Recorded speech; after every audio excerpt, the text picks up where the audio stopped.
अस्सलाम वालेकुम जी, मैं थोड़ा अपना अमजद राणा ते मेरे नाल ने film TV stage artist Bilal चोर साहब। तो बिलाल चोर साहब बड़ी अहम गल है, तुसी इंटरव्यू देखा आफ्ताब इकबाल साहब का? नहीं, मैं सुहेल अहमद साहब का इंटरव्यू देखिया है पहला ना। अच्छा ਤੇ ਆਫਤਾਬ ਇਕਬਾਲ ਸਾਹਿਬ ਦਾ ਇੰਟਰਵਿਊ ਮੈਂ ਦੇਖਣ ਲੱਗਾ ਸਾਂ, ਲੇਕਿਨ ਮੈਂ ਦੇਖਿਆ ਟਾਈਮ 1.25 ਘੰਟੇ ਦਾ ਇੰਟਰਵਿਊ ਸੀ।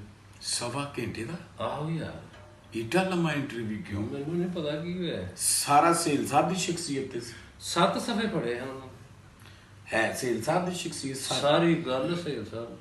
इन्नी पहले उन्होंने रिसर्च की थी ते फिर बोलिया ਪਤਾ ਨਹੀਂ ਕੀ ਹੋਇਆ, ਗੱਲ ਵੀ ਏਡੀ ਕੋਨੀ ਸੀ। ਈਦ ਦਾ ਫੰਕਸ਼ਨ ਸੀ, ਉਹਦਾ ਪ੍ਰੋਗਰਾਮ ਸੀ ਅਹਿਮਦ ਭੱਟ ਸਾਹਿਬ ਦਾ। अच्छा ਸੁਹੇਲ ਅਹਿਮਦ ਸਾਹਿਬ ਉੱਥੇ ਮਹਿਮਾਨ ਸਨ अच्छा ਤੇ ਉੱਥੇ ਸਵਾਲ ਜਵਾਬ ਹੋ ਰਹੇ ਸਨ। ਬੜੀ ਨਾਰਮਲ ਗੁਫ਼ਤਗੂ ਸੀ, ਕੋਈ ਐਸੀ ਗੱਲ ਨਹੀਂ ਸੀ ਹੈ ਮਾਈਂਡ ਕਰਨ ਵਾਲੀ, ਕੋਈ ਐਸੀ ਬਾਤ। ਜਿਸ ਤਰ੍ਹਾਂ ਬੰਦਾ ਦੋਸਤ ਯਾਰ ਕੰਮ ਜੋ ਇਕੱਠੇ ਕਰਦੇ ਸਨ। हाँ जी ਯਾਦ ਹੀ ਨਾ ਬਿਹਾਰ 'ਚ ਸਾਰੇ ਇਕੱਠੇ, ਭਾਈ ਸੁਹੇਲ ਵੀ, ਆਫਤਾਬ ਇਕਬਾਲ ਸਾਹਿਬ ਵੀ, ਸਾਰਾ ਕੰਮ ਸ਼ਮ ਕਰਦੇ ਹਨ। लेकिन बिलाल साहब मेरा बड़े ना मैनू अजीब जिहा लग्या, जिस बंदे दी वजह तो पहचान बनी आफ्ताब इकबाल साहब दी, तो उन्हां बारे 7 सफ़ियां दा इंटरव्यू मैं समझना वा कि उन्होंने इन्नी तनकीद कर दी ਤੇ ਇਹੀ ਤੇ ਸਿਆਪਾ ਹੈ कि ਜਿਹੜਾ ਤੁਹਾਨੂੰ ਬਣਾਉਂਦਾ ਵੇ, ਤੁਸੀਂ ਸਾਰਿਆਂ ਨਾਲ ਪਹਿਲਾਂ ਉਹਨੂੰ ਤੇ ਉਹਦੇ ਖਿਲਾਫ ਹੁੰਦੇ ਹੋ ਤੁਸੀਂ।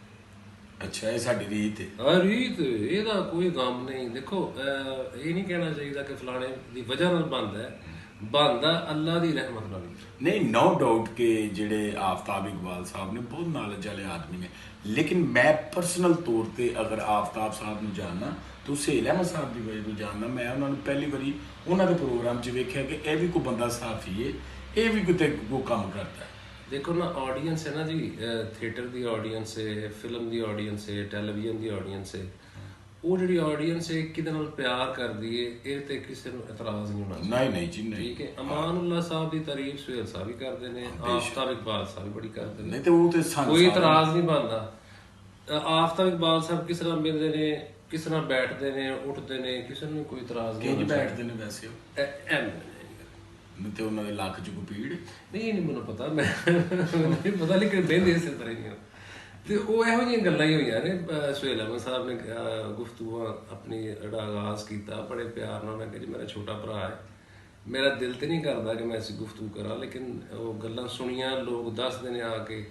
ਹੁਣ ਲੋਕ ਕੌਣ ਨੇ, ਕਿੱਡੇ ਕੋ ਮੁਖਲਸ ਨੇ ਜਾਂ ਸ਼ਰਾਰਤੀ ਨੇ, ਜਾਂ ਕਿਸ ਤਰੀਕੇ ਨਾਲ ਦੱਸਦੇ ਹੋਣਗੇ ਜਿਹੜਾ ਐਸੀ ਗੁਫ਼ਤਗੂ ਸਾਰੀ ਹੋਈ ਹੈ। ਹਾਲਾਂਕਿ ਦੋਵੇਂ ਬੜੇ ਹੰਬਲ ਜਿਹੇ ਆਦਮੀ ਨੇ। ਹਾਂਜੀ ਜਿਹੜਾ ਜਵਾਬ ਦਿੱਤਾ ਹੈ ਆਫਤਾਬ ਇਕਬਾਲ ਸਾਹਿਬ ਨੇ, ਉਹ ਤੋਂ ਨਾ ਮੇਰਾ ਦਿਲ ਕਾਰਾ ਪਿਆ। ਬੜਾ ਲੰਮਾ ਸੀ, ਮੁੱਕਦਾ ਨਹੀਂ ਸੀ ਆਇਆ। ਸੁਹੇਲ ਸਾਹਿਬ ਦੀ ਗੁਫ਼ਤਗੂ 11 ਮਿੰਟ ਦੀ ਗੁਫ਼ਤਗੂ ਰਹੀ। ਸੁਹੇਲ ਅਹਿਮਦ ਆ ਸਾਹਿਬ ਬਸ 11 ਮਿੰਟ 'ਚ ਸੁਹੇਲ ਸਾਹਿਬ ਨੇ ਉਹਨਾਂ ਨੂੰ ਇੰਨਾ ਤਪਾਤਾ ਕਿ ਉਹਨਾਂ ਨੂੰ 6 ਸਫ਼ੇ ਲਿਖਣੇ। ਯਾਰ ਤੱਪਣ ਵਾਲੀ ਗੱਲ ਹੀ ਕੋਈ ਨਹੀਂ ਸੀ, ਅੱਛਾ ਜੀ, ਗੱਲਾਂ ਸੱਚੀਆਂ ਕੀਤੀਆਂ ਉਹਨਾਂ ਨੇ। ਅੱਛਾ ਆਫਤਾਬ ਇਕਬਾਲ ਸਾਹਿਬ ਨੇ ਇਹ 7 ਕਿ 8-10 ਸਫ਼ੇ ਸਾਨੀ ਇੰਨੇ, ਜਦੋਂ ਉਹਨਾਂ ਨੇ ਕਿਹਾ ਕਿ ਚੁੱਕ ਕੇ ਸਫ਼ੇ ਪਾਏ ਨਾ, ਮੈਂ ਬੰਦ ਕਰਤਾ। ਮੈਂ ਬੜੀ ਲੰਮੀ ਗੱਲ ਮੈਂ ਕਰਨੀ, ਪੜ੍ਹੇ ਲਿਖੇ ਬੰਦੇ ਨਾ ਬੜੀ ਲੰਮੀ ਗੱਲ ਕਰਦੇ। ਲੇਕਿਨ ਜਿਹਨੂੰ ਅੱਲਾਹ ਪਾਕ ਇੱਜ਼ਤ ਦੇਵੇ, ਭਾਵੇਂ 20 ਸਫ਼ੇ ਕਰ ਲਓ, ਭਾਵੇਂ 40 ਸਫ਼ੇ ਕਰ ਲਓ, ਤੁਸੀਂ ਨੁਕਸਾਨ ਨਹੀਂ ਪਹੁੰਚਾ ਸਕਦੇ। ਨਹੀਂ, ਇੱਜ਼ਤ ਦੋਵਾਂ ਦੀ ਬੜੀ ਹੈ। ਵੇਖੋ ਨਹੀਂ, ਮੈਂ ਨਹੀਂ ਕਹਿੰਦਾ ਕਿ ਆਫਤਾਬ ਇਕਬਾਲ ਸਾਹਿਬ ਬਹੁਤ ਵੱਡੇ ਐਂਕਰ ਨੇ, ਸੁਹੇਲ ਸਾਹਿਬ ਬੜੇ ਵੱਡੇ ਕਾਮੇਡੀਅਨ ਨੇ, ਐਕਟਰ ਨੇ। ਇਹ ਜਿਹੜਾ ਐਨਾਲਿਸਿਸ ਕਰਨਾ ਬੜਾ ਸਖਤ ਉਂਗਲਾਂ ਕੱਢ ਕੱਢ ਕੇ ਕਿ ਉਹ ਕਾਮੇਡੀਅਨ ਨਹੀਂ, ਐਕਟਰ ਹੈ, ਐਕਟਰ ਹੈ, ਨਹੀਂ ਬਣਦਾ। ਬਿਲਕੁਲ ਪੜ੍ਹਾ ਲਿਖਿਆ ਆਦਮੀ, ਪੜ੍ਹਾ ਲਿਖਿਆ ਆਦਮੀ ਰਾਣਿਆ ਬੜਾ ਆਜਜ਼ ਹੁੰਦਾ ਹੈ। ਔਰ ਕੋਲ ਤਾਲੀਮ ਹੁੰਦੀ ਹੈ, ਔਰ ਕੋਲ ਉਹਨੂੰ ਚਾਹੀਦਾ ਕਿ ਮੈਂ ਆਜਜ਼ੀ 'ਚ ਗੁਫ਼ਤਗੂ ਕਰਾਂ। ਫਲਾਣਾ ਐਕਟਰ ਹੈ, ਅੱਖਾਂ ਵੀ ਕੱਢੀਆਂ ਨੇ। ਮੈਂ ਆਫਤਾਬ ਸਾਹਿਬ ਨੂੰ ਸ਼ੁਕਰ ਹੋ ਗਈ ਅੱਖਾਂ ਕੱਢਣ ਤੋਂ। ਇਹ ਮਾੜੇ ਹੋ ਗਏ। ਮੈਂ ਤਾਂ ਛਾਤੀ ਹੁਣ ਇੰਝ ਨਹੀਂ ਸੀ, ਥੋੜੀ ਇੰਝ ਸੀ। ਹੁਣ ਸਾਡੇ ਨਾਲ ਅੱਛਾ, ਪਰ ਜਦੋਂ ਬੰਦੇ ਨੂੰ ਸ਼ੂਗਰ ਹੋ ਜਾਵੇ ਨਾ, ਉਹ ਚਿੜਚਿੜਾ ਵੀ ਹੋ ਜਾਂਦਾ। ਹਾਂ, ਚਿੜਚਿੜਾ, ਖੂਨ ਦੀ ਕਮੀ ਵੀ ਹੋਈ। ਮੈਂ ਵੇਖਿਆ ਨਾ, ਹੋਂਠ ਉਹਨਾਂ ਦੇ ਅੱਜ ਵੀ ਸੁੱਕਣ ਡੇ ਸਨ। ਓਏ ਹੋਏ, ਸੁਹੇਲ ਅਹਿਮਦ ਦੀਆਂ ਗੱਲਾਂ ਕਰੋਗੇ, ਮੂੰਹ ਹੀ ਏਡਾ ਵੱਡਾ ਤੇ ਗੱਲ ਮੂੰਹ ਸਿਹਤ ਹੀ ਬੜੀ ਰੰਗ ਲਾਜ਼ੋ ਆ ਜਿਹੜਾ ਕੀ ਆ। ਸੁਹੇਲ ਅਹਿਮਦ ਏਡਾ ਗ੍ਰੇਟ ਆਦਮੀ ਹੈ ਕਿ ਉਹਨੇ ਇਹ ਵੀ ਇਹਨਾਂ ਦੀ ਗੱਲ ਕਰਕੇ ਉਡਾ ਦੇਣੀ। ਨਹੀਂ ਭਾਵੇਂ ਨੂੰ ਕੋਈ ਇਹਦਾ ਨਹੀਂ, ਇਹਦਾ ਮੈਂ ਨਹੀਂ ਸਮਝਦਾ ਕਿ ਸੁਹੇਲ ਸਾਹਿਬ ਨੂੰ ਕੋਈ ਗੁੱਸਾ ਚੜਦਾ ਹੋਵੇ ਇਹਨਾਂ ਗੱਲਾਂ ਤੋਂ।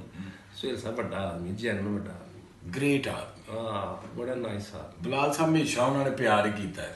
ਪਿਆਰ ਵੀ ਕੀਤਾ ਹੈ, ਅਦਬ ਵੀ ਕੀਤਾ ਹੈ, ਛੋਟਿਆਂ ਦਾ ਵੀ ਕੀਤਾ ਹੈ, ਵੱਡਿਆਂ ਦਾ ਵੀ ਕੀਤਾ ਹੈ, ਪੈਰਾਂ 'ਚ ਵੀ ਜਾ ਕੇ ਬੈਠੇ ਨੇ। ਤੇ ਇਹਨਾਂ ਦੇ ਵੀ ਬਾਰੇ ਤੇ ਐਕਟਰਾਂ ਦੀ ਰਾਏ ਵੀ ਨਾ। ਆਹੋ, ਇਹਨਾਂ ਦਾ ਸਖਤ ਮਿਜ਼ਾਜ ਹੈ, ਔਰ ਬੜਾ ਹਰ ਚੀਜ਼ ਦੇ ਮੀਮ ਅਲਫ ਬੇ ਪੇ ਤੇਲ 'ਚ ਫਸੇ ਨੇ। ਔਰ ਮੈਂ ਸਮਝਦਾ ਕਿ ਜਿੰਨੀ ਤਾਲੀਮ ਔਰ ਜਿੰਨੀ ਇੱਜ਼ਤ ਅੱਲਾਹ ਪਾਕ ਨੇ ਐਜ਼ ਏ ਐਂਕਰ ਇਹਨਾਂ ਨੂੰ ਦਿੱਤੀ ਹੈ ਬੜੇ ਘੱਟ ਲੋਕਾਂ ਨੂੰ ਮਿਲੀ। ਲੇਕਿਨ ਬਲਾਲ ਸਾਹਿਬ ਮੈਂ ਸਮਝਦਾ ਵਾ ਕਿ ਜੇ ਦੋ ਬੰਦੇ ਇਕੱਠੇ ਚੱਲੇ ਨੇ, ਇੱਕ ਉਹਨਾਂ ਦਾ ਮਾਜ਼ੀ ਇਕੱਠਾ ਚੱਲਿਆ ਹੈ, ਤੇ ਕਿਆ ਇਹ ਬਣਦਾ ਕਿ ਤੁਸੀਂ ਕੋਈ ਮਾਜ਼ੀ ਦਾ ਰਾਜ਼ ਪੁੱਟ ਕੇ ਤੇ ਉਹਦੇ ਤੇ ਗੱਲ ਕਰੋ? ਨਹੀਂ, ਰਾਜ਼ ਕਿਸੇ ਵੀ ਨਹੀਂ ਪੁੱਟਿਆ। ਰਾਜ਼ ਕਿਹੜਾ ਕੋ ਨਹਿਰ ਤੇ ਨਾ ਲੈ ਨੇ, ਰਾਜ਼ ਕਾਹਦਾ ਪੁੱਟਣਾ ਯਾਰ। ਸਿੰਪਲ ਗੁਫ਼ਤਗੂ ਹੋਈਆਂ ਨੇ। ਸੁਹੇਲ ਸਾਹਿਬ ਨੇ ਕਿਹਾ ਯਾਰ ਕਿ ਉਹ ਇੱਕ ਉਹਨਾਂ ਨੇ ਵੀ ਇਹੀ ਗੱਲ ਕੀਤੀ ਕਿ ਵੱਡੇ ਨਾਲ ਇੱਜ਼ਤ ਕਰੋ ਤੇ ਛੋਟੇ ਨਾਲ ਪਿਆਰ ਕਰੋ। ਠੀਕ ਹੈ ਜੀ। ਬਕਾਇਆ ਉਹਨਾਂ ਇਹ ਗੱਲ ਕੀਤੀ, ਉਹਨਾਂ ਨਾਨਾ ਜੀ ਦੇ ਬਾਰੇ 'ਚ ਕੋਈ ਐਡਾ ਕੋਈ ਬਾਇਜ਼ਤ ਤਰੀਕੇ ਨਾਲ ਉਹਨਾਂ ਨਾਂ ਨਹੀਂ ਲਿਆ। ਤੇ ਆਫਤਾਬ ਇਕਬਾਲ ਸਾਹਿਬ ਨੇ ਉਹਦੀ ਮਤਲਬ ਕਿ ਉਹਨਾਂ ਕਿਹਾ ਕਿ ਨਹੀਂ ਮੈਂ ਬੜਾ ਇੱਜ਼ਤ ਨਾਲ ਦਿੱਤਾ ਨਾਮ ਲਿਆ, ਕੋਈ ਐਸੀ ਗੱਲ ਨਹੀਂ ਹੈ। ਗੱਲ ਸਿਰਫ ਇੰਨੀ ਹੈ ਮਹਿਸੂਸ ਕਰਨ ਦੀ। ਜੋ ਆਫਤਾਬ ਇਕਬਾਲ ਸਾਹਿਬ ਕਹਿ ਰਹੇ ਸਨ ਨਾ ਕਿ ਮਹਿਸੂਸ ਗਲਤ ਕਰ ਲਿਆ, ਤੇ ਉਹਨਾਂ ਆਪ ਵੀ ਗਲਤ ਹੀ ਮਹਿਸੂਸ ਕਰ ਲਿਆ। ਸੁਹੇਲ ਸਾਹਿਬ ਵੀ ਇਹੀ ਕਿਹਾ ਕਿ ਮੇਰੇ ਛੋਟੇ ਭਰਾ ਨੇ, ਬੜੇ ਪਿਆਰੇ ਮੇਰੇ ਵੀਰ ਨੇ, ਮੇਰਾ ਦਿਲ ਨਹੀਂ ਕਰਦਾ ਮੈਂ ਜੀ ਗੱਲਾਂ ਕਰਾਂ। ਔਰ ਇਹ ਔਰ ਨਾ ਦੋਵੇਂ ਇੰਟਰਵਿਊ ਸਾਹਮਣੇ ਰੱਖ ਕੇ ਵੇਖੋ, ਦੋਵੇਂ ਬੜਾ ਪਿਆਰ ਕਰਦੇ ਨੇ ਕੁਝ। ਬਿਲਕੁਲ ਸਹੀ। ਔਰ ਇਹਦਾ ਤਨਾਜ਼ਾ ਨਹੀਂ ਸੀ ਬਣਨਾ ਚਾਹੀਦਾ, ਨਾ ਹੈ ਕੋਈ। ਔਰ ਸਾਡਾ ਜਿਹੜਾ ਡਿਸਕਸ ਅਸੀਂ ਕਰ ਰਹੇ ਹਾਂ, ਇਹ ਡਿਸਕਸ ਕਰਨ ਦਾ ਮਕਸਦ ਇਹ ਹੋਈ ਹੈ ਕਿ ਇਹ ਕੋਈ ਤਨਾਜ਼ਾ ਨਹੀਂ ਹੈ। ਦੋਵੇਂ ਵੱਡੇ ਆਦਮੀ ਨੇ, ਵੱਡੇ ਨਾਂ ਨੇ, ਬੜੇ ਅੱਛੇ ਲੋਕ ਨੇ। ਅੱਲਾਹ ਪਾਕ ਨੇ ਬੜੀ ਇੱਜ਼ਤ ਦਿੱਤੀ, ਅੱਲਾਹ ਤਾਲਾ ਨੂੰ ਸਲਾਮਤ ਰੱਖੇ। ਲੇਕਿਨ ਬਲਾਲ ਸਾਹਿਬ ਮੇਰਾ ਜਿਹੜਾ ਜ਼ਾਤੀ ਖਿਆਲ ਹੈ ਸੁਹੇਲ ਅਹਿਮਦ ਆਫਤਾਬ ਸਾਹਿਬ ਨਾਲੋਂ ਵੱਡਾ ਮਤਲਬ ਕਿ ਇਹਦੇ 'ਚ ਕੋਈ ਸ਼ੱਕ ਵਾਲੀ ਗੱਲ ਹੀ ਨਹੀਂ ਹੈ।